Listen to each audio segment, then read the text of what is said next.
Pancasila itu jiwa dan raga kita. Ada di aliran darah dan detak jantung kita. Berkat keutuhan bangsa dan negara. Saya Jokowi, saya Indonesia, saya Pancasila.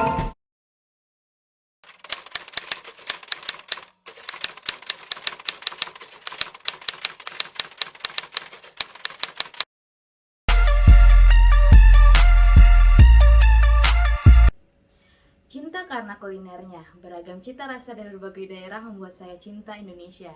Berbagai macam bahan, rempah-rempah, dan percampuran resep membuat kuliner Indonesia memiliki banyak variasinya yang tentu saja tidak kalah dengan kuliner asing. Sejarah panjang Indonesia ada hubungan langsung dengan terciptanya berbagai macam makanan dan minuman di Indonesia ini seperti nasi kebuli, bir peletok, dan es puter. Tidak kalah menariknya dengan kuliner yang berasal dari luar negeri. Saya cinta Indonesia karena orangnya ramah-ramah dan budayanya yang beragam. Di mata dunia, Indonesia itu terkenal dengan keanekaragamannya. Baik itu keanekaragaman suku bangsa, budaya, ras, dan bahasa. Semua berbaur menjadi satu di sini. Persatuan di tengah perbedaan itulah yang menjadikan ciri khas bangsa Indonesia sejak dahulu. Hal ini tercermin dalam semboyan kita, yaitu Bhinneka Tunggal Ika. Perbedaan budaya bukanlah menjadi penghalang tersatukannya individu di Nusantara, melainkan perbedaanlah yang menyatukan kita semua. Bahkan keragaman budaya-budaya Indonesia yang harmonis bisa menjadi satu model sosial yang kuat untuk pembangunan bangsa ini sekarang dan jauh ke depan. Inilah kerennya Indonesiaku.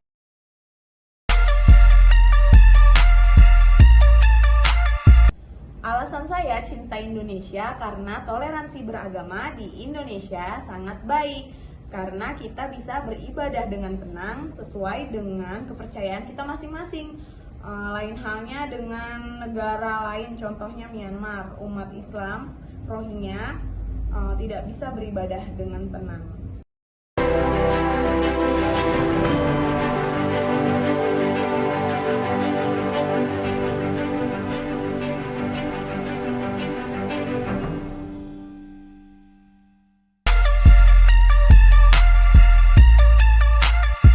Indonesia merupakan negara yang kaya akan alamnya. Sejauh 5.120 km, Indonesia terbentang dari Sabang sampai Merauke di tengah garis Khatulistiwa, di mana Indonesia juga dijuluki sebagai negara kepulauan yang memiliki sekitar 17.500 pulau yang tersebar di seluruh wilayah Indonesia dengan jumlah garis pantai terpanjang kedua di dunia, yang tentunya menyimpan ribuan pesona keindahan alam di dalamnya. Bukan hanya banyak pulau saja, beberapa pulau di Indonesia menempati posisi 10 besar pulau terbesar di dunia. Di antaranya adalah Pulau Kalimantan, Pulau Sumatera, dan Pulau Papua. Lokasi Indonesia yang berada di tengah garis Khatulistiwa dengan berbagai iklim yang dimilikinya, hal tersebut mewariskan Indonesia dengan menyimpan ribuan keindahan alam, keanekaragaman flora dan fauna, begitu juga dengan berjuta kekayaan alam yang terkandung di dalamnya yang mampu dimanfaatkan bagi kepentingan bangsa Indonesia.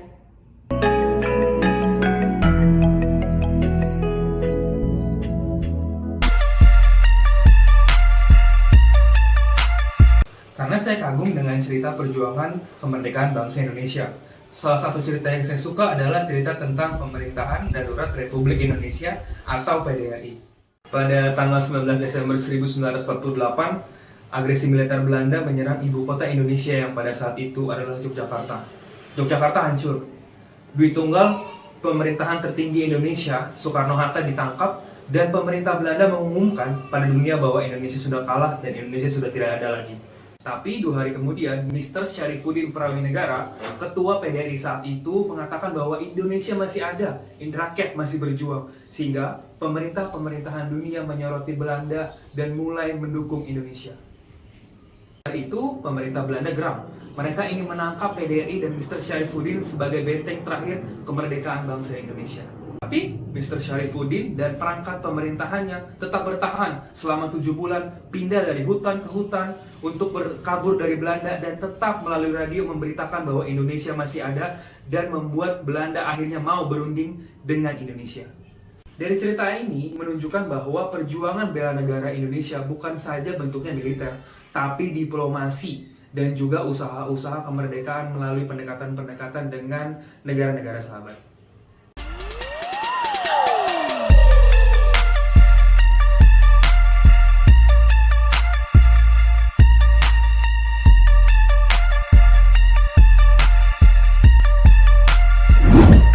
Beli makanan dari usaha mikro kecil menengah atau UMKM Indonesia yang tidak kalah enak dari restoran-restoran asing. Dengan cara menjaga persatuan di tengah keragaman budaya. Caranya dengan mengamalkan Pancasila sebagai alat pemersatu bangsa. Langkah nyatanya yaitu dengan membuka pikiran kita untuk lebih saling menghargai dan menerima perbedaan budaya-budaya yang ada. Nah, wujud cinta saya kepada Indonesia adalah saya akan melakukan bela negara dengan menghormati agama lain yang sedang beribadah dan tidak mengganggu mereka ketika mereka merayakan hari raya. Selain itu, saya mengecam tindakan terorisme. Dalam perwujudan cinta kita yang nyata terhadap alam Indonesia, yaitu dengan mengunjungi wisata alam yang berada di Indonesia yang tentunya tidak kalah indah jika dibandingkan dengan negara yang lain. Menjaga keseimbangan ekosistem flora dan fauna, dan juga menggunakan berbagai sumber daya alam yang tidak terbarukan, bahkan terbarukan dengan seefisien mungkin. Karena saya cinta negara Indonesia adalah dengan menghargai jasa pahlawan. Salah satunya ya menceritakan cerita tentang jasa pahlawan tersebut kepada anak saya kelak. Kedua, saya mau terus mengembangkan kompetisi diri supaya nggak kalah dengan pahlawan-pahlawan Indonesia pada zamannya. Karena pahlawan Indonesia pada zaman PDRI aja bisa bertahan dan melawan penjajah dengan radio dan teknologi yang terbatas. Masa kita yang sekarang sudah canggih kalah dengan mereka?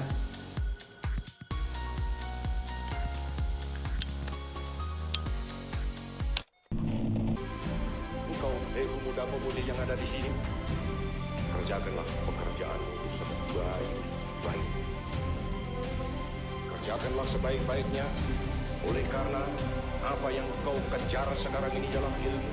Dan ilmu itu bukan untukmu sendiri, tetapi ialah untuk anak cucu, untuk bangsa Indonesia, untuk rakyat Indonesia, untuk tanah air Indonesia, untuk negara Republik Indonesia,